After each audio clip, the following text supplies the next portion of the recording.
Today on All Dodgers, we welcome former Dodgers GM Ned Colletti along with artist Dave Hobrecht to talk about this book, the All-Time Dodgers Art Book. It's a pretty banger book, highly recommended for any Dodgers fans collection. Throw it on the coffee table. People are going to think you're smarter. But more than the book, we're going to talk about GM things. We're going to talk about Ned, I like to say, surviving the Frank McCourt era. There's a whole lot of, I feel, really good baseball conversation in here, really good Dodgers conversation. So we're going to get into it right now-ish on the All Dodgers podcast. But first, my name is Clint Pasillas. Find me as RealFRG on the Twitter, X on the Instagram. I'm a longtime baseball writer, sports editor. I've been talking about the Dodgers and baseball here on YouTube for a very, very long time. I got this channel. This is my channel. Subscribe. It helps out the channel when you hit that subscribe. It helps out the channel when you like this video. So if at any point you get something you enjoy in the video, hit that like button. Do it once, though, because if you hit it twice, it unlikes, and it's a whole thing, the algorithm. But all of that said, I got one bit of housekeeping before we welcome Ned and Dave, and I got to tell you that BetOnline is the world's most trusted betting platform, and it's your number one source for all things betting football. That's right, football season is just about upon us, from preseason NFL, college kicking off. BetOnline has every stat, every matchup, even live odds and spreads while games are being played. Hey, do you think you know your stuff? Get in on their winner-take-all $300,000 NFL Survivor pool for the upcoming season, or if there's not a game happening, if the game is over, head on over to their online casino, get in on a game of blackjack, get in on a game of poker, unwind with over 150 slot games at your fingertips. Head to that website today. Use the promo code BELIEVE, BLEAV, and you can get in on the action there right away. Bet online. The game starts here, and the show starts now. So joining us today is the highly respected former Dodgers general manager. He's an Emmy award-winning analyst and someone I believe, personally, I'll die on this hill saying does not get enough credit for the incredible success of the LA organization for the greater part of the last 20 years. He's a Chicago Sports National Hall of Famer, a National Italian Sports Hall of Famer, throwing Triton College Sports Hall of Famer. That is Ned Colletti. Ned, thank you for joining the show. Much appreciated. And also joining us, sorry you don't come with as much of a rap sheet, Dave, but world-renowned artist Dave Hobrecht. Appreciate you guys coming on. How are we doing? And let's talk about some book here. Oh, I should have hired you as an agent, Clint. Great intro, thank you. Hey, listen, they pay me the big bucks to make people look good, but you come with, again, the good rap sheet, so it already makes it that much easier. So let's start at the beginning. We already got the screenshots going on. We got a book here. It's a hell of a book. It's a heavy book. How did you guys get connected on this? Where did this sort of thing start? And how much fun was it putting it together? Yeah, I'll take that one. Go ahead. It was a blast. So basically how it started was I have a gallery in Laguna Beach. I do it's all black and white sports art. It's charcoal and pastel. And Ned was in town, and he was visiting a local festival that we have in Laguna called Sados Festival, and that's for local Laguna Beach artists. And then he wandered off, saw my work there, and then when he was on PCH, he saw my gallery. I wasn't there, but my good friend, big Dodger fan, Vince, was there, and he called me. He goes, "Colletti just came in. He wants to talk to you." I'm like, "Sweet." So we ended up meeting, and Ned had an idea of a painting he wanted done. So it started by him just hiring me to do a painting for him. And through the process and getting to know him, and kind of, I love baseball. I'm a huge fan. So just listening to him, getting all the stories was a blast, and getting to know him. We became friends through the process. And at the end of the painting, we were talking. He was asking me what I was doing. And I said, well, I have a concept in my head I've had. And let me pitch you. Can I pitch you? He was like, sure. And he was coming off the big chair that the book he wrote that's great. And I said, hey, you're a writer. You have the most amazing baseball stories that I want to listen to even more of. I could paint. I have this idea of, this Dodgers all-time book, right? And we don't get a GM's perspective often. So, I want to hear who he'd pick if he got to pick anybody from Brooklyn to LA and he got to put this team together, who he'd pick, why, and then give me those stories and write up, and then I'll see what I can do. I'll try to put them on canvas, and show him visually. So basically that was it. I was so excited when he said, yeah, he was interested. It was crazy. And we got to working on it, and it was just a blast. It was a dream job. I mean, Ned, we're talking about one of the most storied organizations, not just in baseball, but in all of sports. And I heard another interview, you guys talking about the not limiting it just to LA, because you can't tell the full Dodgers story if it's just LA. So you're able to get through, almost 150 years of Dodgers lore in here. Hopefully for you as well, Ned, reliving some, we'll say mostly hopefully good memories of your time in the big chair, as you'd put it. What was kind of something where we'll say put a smile on your face while you're kind of thinking back and coming up with some of these stories where you're like, that was pretty dang cool? Well, like Dave, I love the game, and I love the history of the game. And this is not just any organization. This is one of the all-time great organizations, social pioneer type organizations, really the history of sport. So anytime you think about the history of it, it kind of fuels you. And when he came to me with the idea, I thought, wow, this would be good. And the original idea was just to have the starting nine and to have almost a 20-page book. And, we continued to debate that a little bit and, came up with the idea of let's put together, at the time, a 25-man roster. I was hoping for about a 125-man roster, but he didn't want to draw 125 pictures. It's a lot of stencils. Absolutely. So we started with it, and a lot of it was, I think, I fed off the history of the organization and talking to people who had been around it for 50, 60 years, scouts, broadcasters, writers, people who had respect for the game and knew the organization as we put the thing together. And then, I would send a copy to Dave. He would read that, and he said, I would get fueled by that. And then I would see his work, and we would talk about, let's put something special in Gil Hodges' page, like the cross that he received in the military. Let's put different dynamics in. Let's do a team thing, and let's show Ebbets Field to the far left, a little bit of the Coliseum in the middle, and Dodger Stadium to the right as a background. I think every picture you look at in here, you will find something unique to that picture, that group, that player.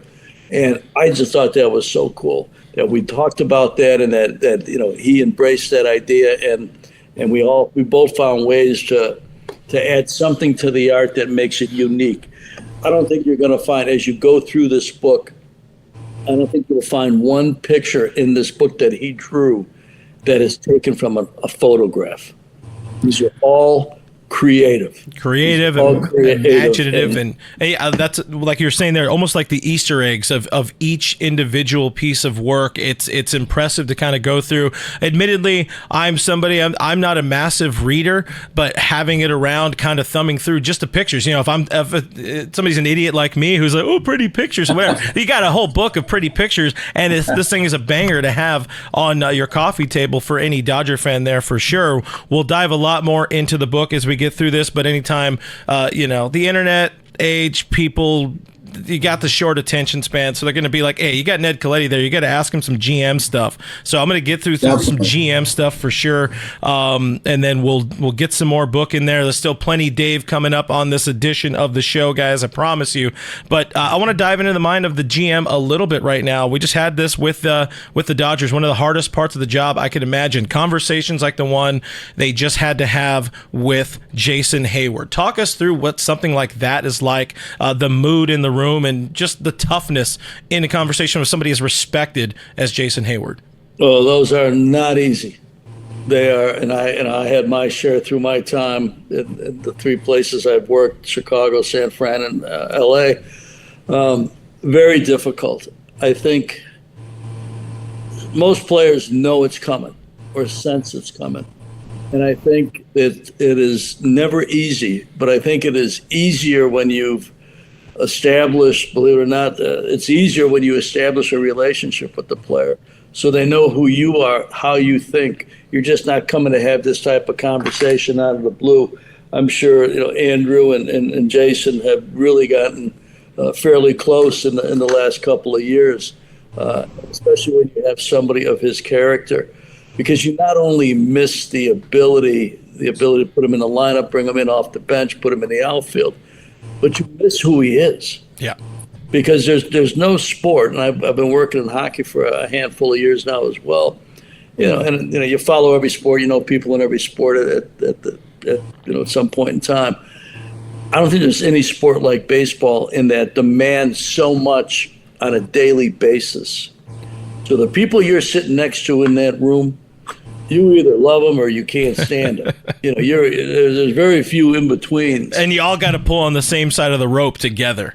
As Tommy would say, yes. And he was somebody that I'm sure everybody in that room loved talking to, and knew there's sometimes when you need a win, when you need something. This team is obviously won many, many games, but you look around the room, and there's some people that don't have any type of real look on their face, but there's some people you look at and you gain confidence from their presence.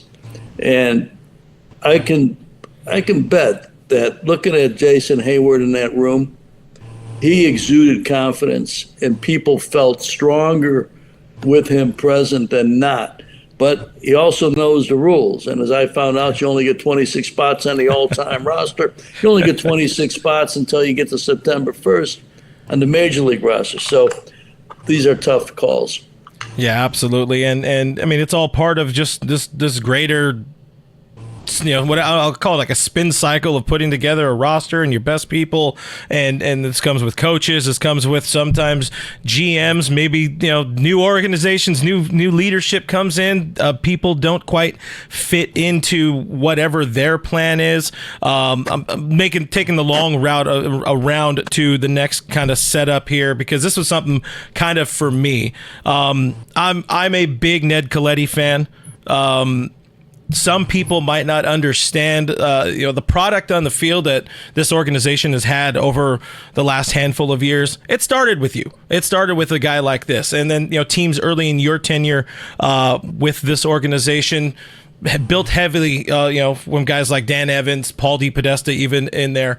Some of the greatest teams, though, in this Andrew Friedman era, built by you, your front office, Logan White, John Watson in there. Is it frustrating sometimes? We'll say oftentimes GMs not getting, the last guy not getting the recognition for an organization that's having the success that they're having, because you can look at, a Cody Bellinger, a Corey Seager in there, some of those guys that your front office drafted, brought aboard. Do you ever have that where you're like, that success, hey, I should get a little bit more love out of it? Or is it something where it's just part of the job, part of the game? Well, I think the older you get, I think the more experience you get in life. And you discover along the way that there's only so many things you have any control over. And I really learned this vividly when we went through some owner difficulties. I couldn't control the marital situation of the McCourt family. I couldn't control the bankruptcies. None of that stuff I could control. I had to concentrate on what I could do, what Joe Torre, Don Mattingly could do, what players could do. That's what I had to concentrate on, what the payroll was. Nobody felt sorry for you. Yeah. It's not that type of business to begin with. So, that was one of the many lessons I've learned in my career is, you spend time on things you got control over. I did the best I could day in, day out. I was saturated with it. Did it for almost a decade. Yeah. And it's not something you do 5 days a week or you do February to October. I mean, you do it every day of the year. Yeah, or even 40 hours a week. No, you're there. You're in it. It's always. So, we had success. Yeah. And, we left. We did not leave the cupboard bare. Most of the time when a GM is leaving and some of his top inner circle people are leaving, it's because the cupboard's bare. Team hasn't won, cupboard's bare. My last 2 years at GM, we played St. Louis in the playoffs both years. 1 year went to the LCS, 1 year went to the DCS. The year before that, we got eliminated the next to the last day as we came out of a lot of different situations. But we left the cupboard pretty well stocked. Yeah, that you guys did, and then what, five postseason berths in your time. 06 was a great team that just kind of, had some little, missing pieces there. Maybe a couple of guys who shouldn't have tried to score on Paul Duca. on one play. But we don't need to get too much into that. And of course, the triumph and also kind of pain. Well, kind of is underselling 08 and 09, of course. And then 13 and 14, knowing that you were the architect of this run that they're still sustaining on. So I want to make sure anybody watching this knows that this guy right over there, very important a piece of Dodgers history, which you will find in the Dodgers art book here. Back to the book, Dave. Appreciate Good you. transition there, Clint. Appreciate you letting me gush over Ned here for a little bit. But Dave, you come with your own I keep going to rap sheet or whatever, so I'm going to go that way. You got a long legacy. You have a nice legacy of things that you have done in your career. You've created some pieces for Willie Mays, Oscar De La Hoya, Cal Ripken Jr. The list can go on. You have one of the more famous pieces that went through a little bit of hell to get into the Hall of Fame, thanks to the Bulldog, Oral Hershiser. How do all of those stack up in your career, and how does this book stack up in your list of accomplishments, and then kind of what's coming next? Because I know you have some good big things coming in the pipeline as well. Yeah, I've been real fortunate. My collectors have been great. The people I've been able to work with have been outstanding. Like you mentioned, Willie, I went to his house. I walk in and here he comes. I get to sit down and talk to the man, which was like one of my best days ever. I did Jeter's retirement piece, and I've been fortunate to be able to paint with some really incredible people. But I'm a Dodger fan, and when you get to do a book, and not just one painting, because those are kind of like one and dones, right? It's this huge build up, you do it, and then boom, you're on to the next. Doing this, though, was unbelievable. So when Ned agreed to do it with me, and there was some pressure going along. When Ned's bored, you want to do a good job, and not just an average job. You gotta do your best work that you've ever done. And so there was some good pressure. Like the first one came out great, and that was the pictures. Like, okay, we started great, let's go. And then you mind blank, okay, now what am I going to do? And you have to, these paintings are all original. They're thoughts, they're ideas, they're stories from Ned. So the setups, the backgrounds, everything about it are fresh, they're brand new. And so it was just such a fun project. It started off, like Ned said, it was supposed to just be 1 through 9. We're going to have one side of the page writing, one side art. It was going to be thick, board book, 20 page. And, but we talked about it and we said, hey, you can't do an all-time book without Vin, Gibby, Tommy, all these other people that are involved. And the list goes on forever, and you can't do a book like that. So we started adding things and putting people in the backgrounds and, different people like, he picked Campy, of course, as number 1, Piazza's number 2, but I loved Seager, so I snuck him in the background walking by and like just different stuff like that. So to do a book, to do art, to be able to make up all the concepts and then do this with Ned and create what we did and we're real proud of it it was an all-time great. It was cool. Yeah, I'd say you guys didn't quite hit the 25-page mark on it, but it makes it even better for Dodgers fans, and I highly, highly recommend it. You also love the addition of autographs in here, and I'll have better-looking pictures in the final edit of this video and all of that, but it's again an incredible book for any Dodger fan, any baseball fan really needs to have something like this. So I appreciate you guys coming together and making this thing happen. Spinning back a little bit, Ned, you mentioned McCourt, and as a longtime Dodger fan, I can't not ask you if I have you here.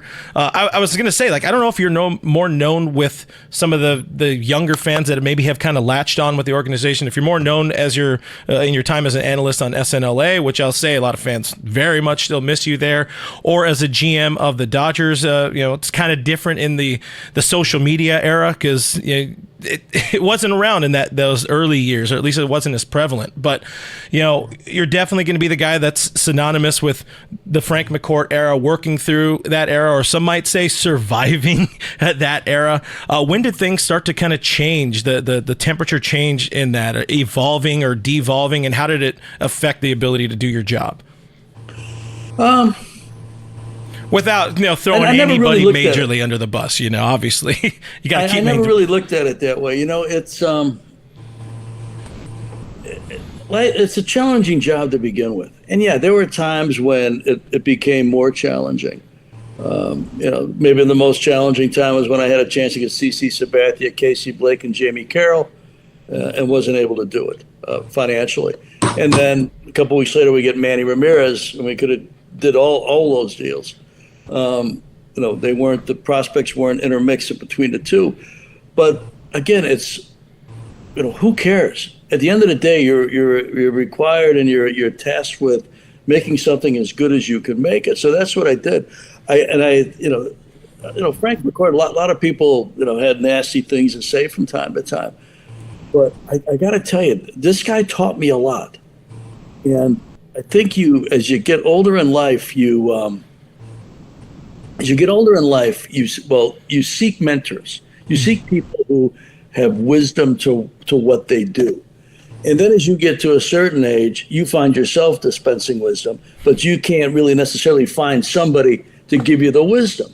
And there are a lot of things that I would probably never replicate.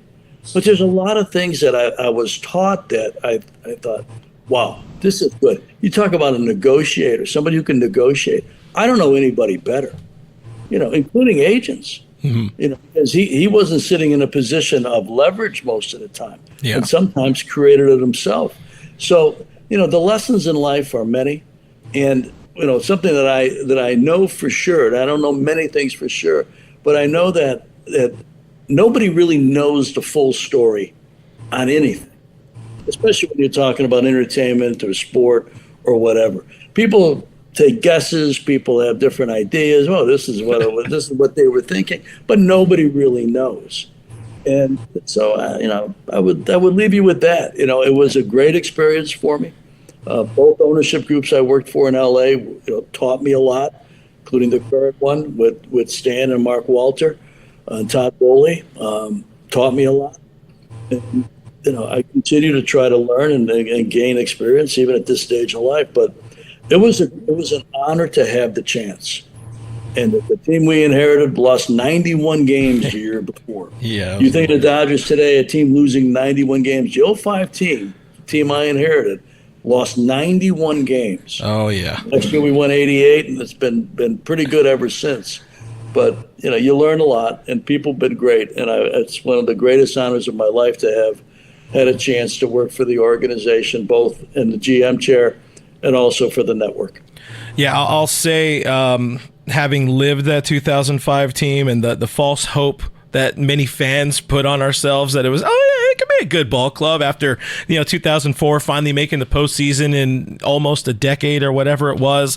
I'll give Frank his flowers, where that was a man, especially when he took over the job.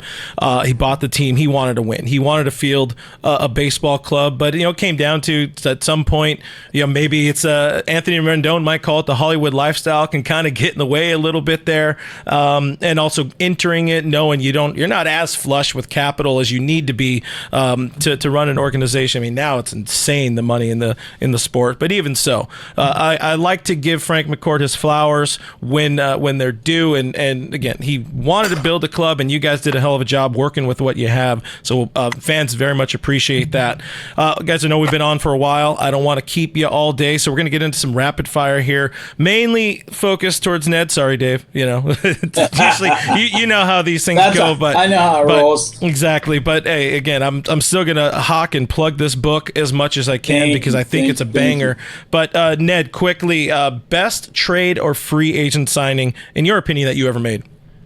Best trade, Manny Ramirez. Best free agent signing, Justin Turner. Best draft, Clayton Kershaw. Close behind, Corey Seager. He's got it. Listen, this guy's that's fast. Again, a pro's pro right there. Well, you said rapid fire, right? That's fair. What's a move you'd like a do-over on? Well, CC Sabathia, I would have loved to have been able to make that move. It would have changed. We went to the LCS, came within 2 games of the World Series.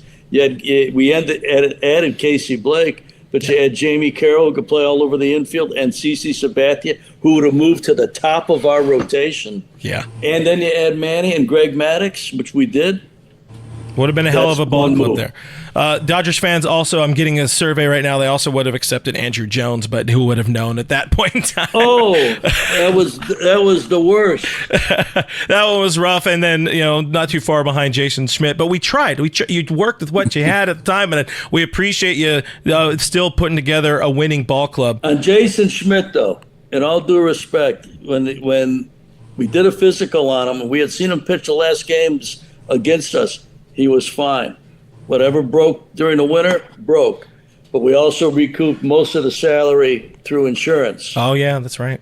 So, it wasn't, as you look at just the bare bones of it, but there was obviously more to it. Andrew, you probably need to call Andrew and ask him what happened. Well, we're not going to bother him too much. I'm sure he doesn't want to relive those days a whole lot. What's a movie you don't think you get enough credit for? Oh, I have no idea. I never That's think of that. if anything, that's the right answer. Again, the wisdom. You don't need to worry about keeping tally at a certain point. You just know that everybody was pulling on the same side of the rope together. Besides Clayton Kershaw, I guess you already threw it in there. The best player you ever drafted? Well, Corey. I have so much respect for Corey Seager. If you got a minute, I'll tell you a quick story on Seager. There's the Futures game. That's just right before the All-Star game, where every team typically sends one player. That's a minor league players, 2 of them, one international sign, one domestic draft.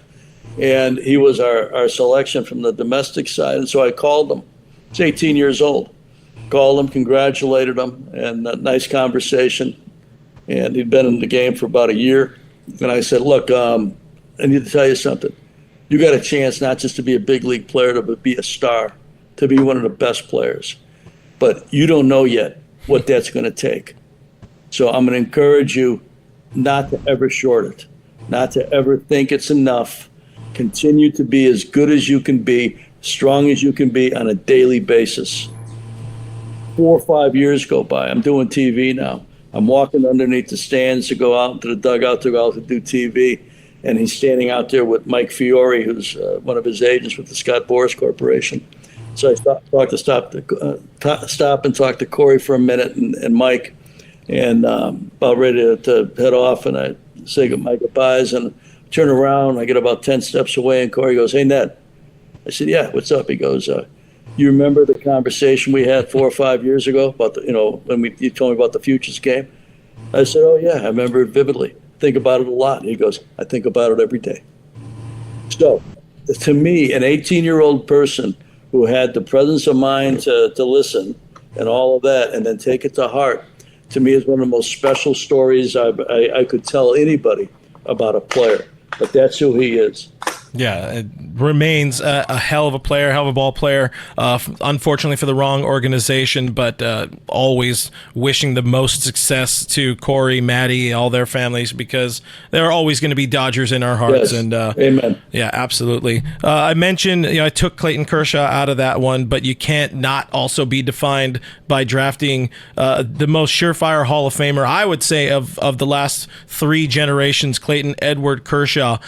Describe, if you could, in 5 words, the man that is Kershaw, both as a man and as a baseball player. 5 words. Ish, or less, or more.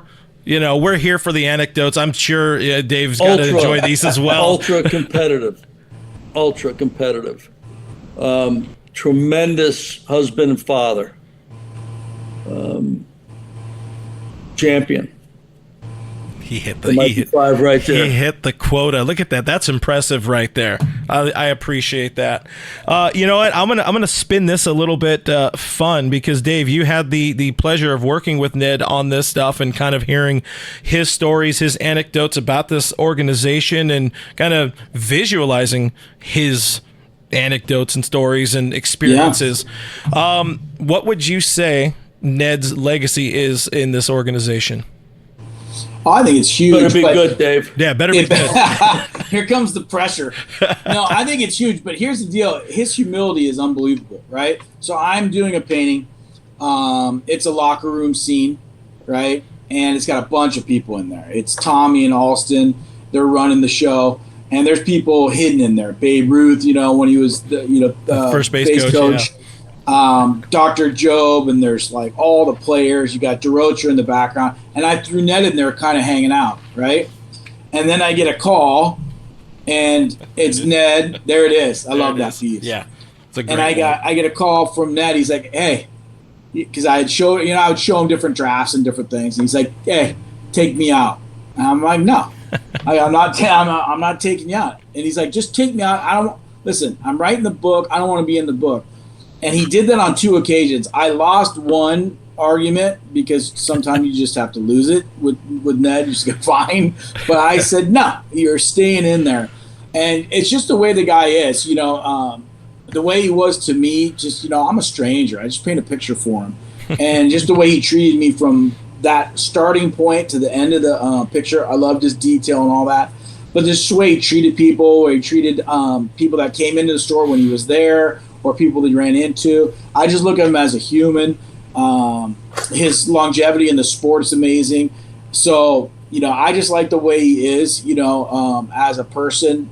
Of course, we know what he did as a GM, and there's no argument there. He was a great GM. But, I'm more into people. And working with this guy on a book it's going to go down as one of the biggest things I've ever done, personally. And professionally.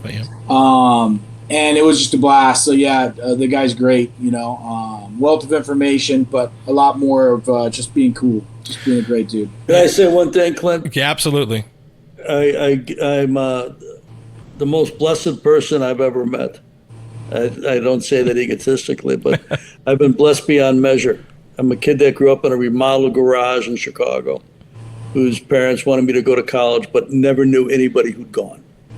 And I've been in the back of every line for most of my life.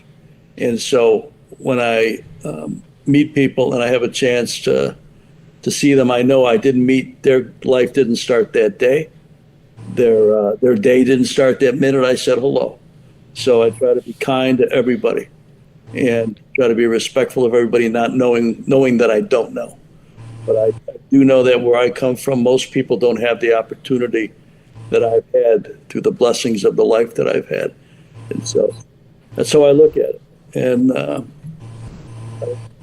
as I think a lot of people need to have that outlook on life, and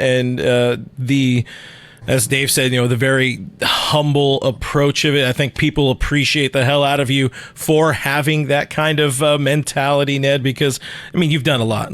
We've done a lot of shit in your career. You could have a bigger head than you have. So we appreciate the humility. And also, I wanted to go back to the photo you're talking about. I love the sneaky Mitch Poole edition. I think that's very important for Dodgers legacy right there. Amen. So, there's a couple sneakies in there, There's a Pedro. He told Tommy Kirk Gibson could hit. Yeah. He did soft toss with Jimmy before he went out there. Go get him for me. There's a lot of hidden stuff in there. The Sinatra reference, a little Pedro Guerrero on the right.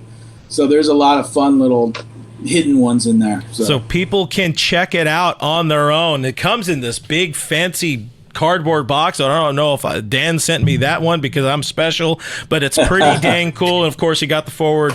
You got to have, if you're talking Dodger baseball, you got to have the Bulldog involved in some way. So Oral Hershiser in here, and we always he's amazing. He's just a great human being as well. The Dodgers organizations tends to be synonymous with great people, good human beings. But guys, the all-time Dodger art book. Again, I'll have a bigger, better screen, a shot of it in the edit of this video. The links are in the description to make sure you buy it. What's the best way to go out and get this book anyways, Dave?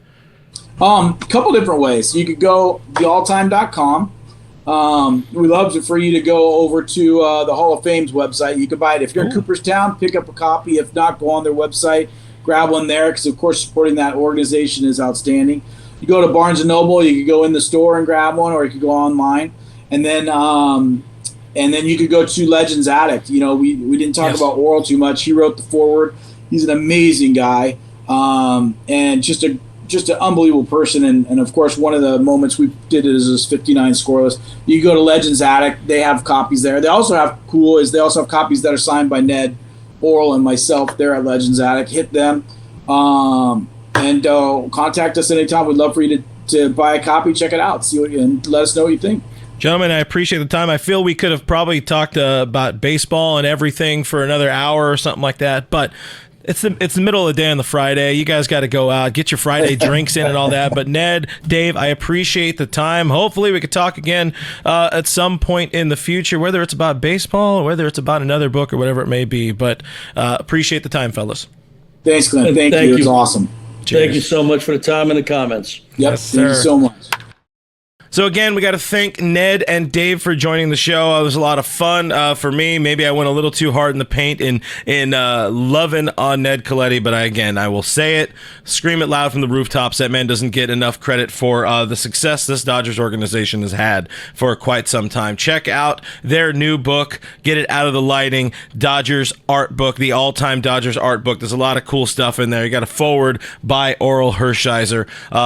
If it's not for you, it can be for a Dodger fan in the family, for a friend. It's a great gift as well. Anybody is going to enjoy that addition to their Dodgers collection. But what was your favorite part of the interview? What would you like me to talk to Ned about next time he's on the channel somewhere down the road? Sound off in the comments below, and put your Frank McCourt horror stories in the comments below. I'd love to see them. Hope you enjoyed the video. Hit that subscribe button if you did. Hit the like button if you haven't already. It really helps out the channel. Again, leaving any comments helps boost in the algorithm. If you're looking for a different way to support the channel, support the movement here, if we want to call it that, I have a Patreon. I have YouTube members set up here on the channel, $5 a month. You help support the channel. You could also join the conversation on Discord, where I got a couple of questions from people in our Discord for this Ned Colletti chat. So check it out. Again, patreon.com/realfrg. All the links are in the description below, or click that little join button somewhere around my head. But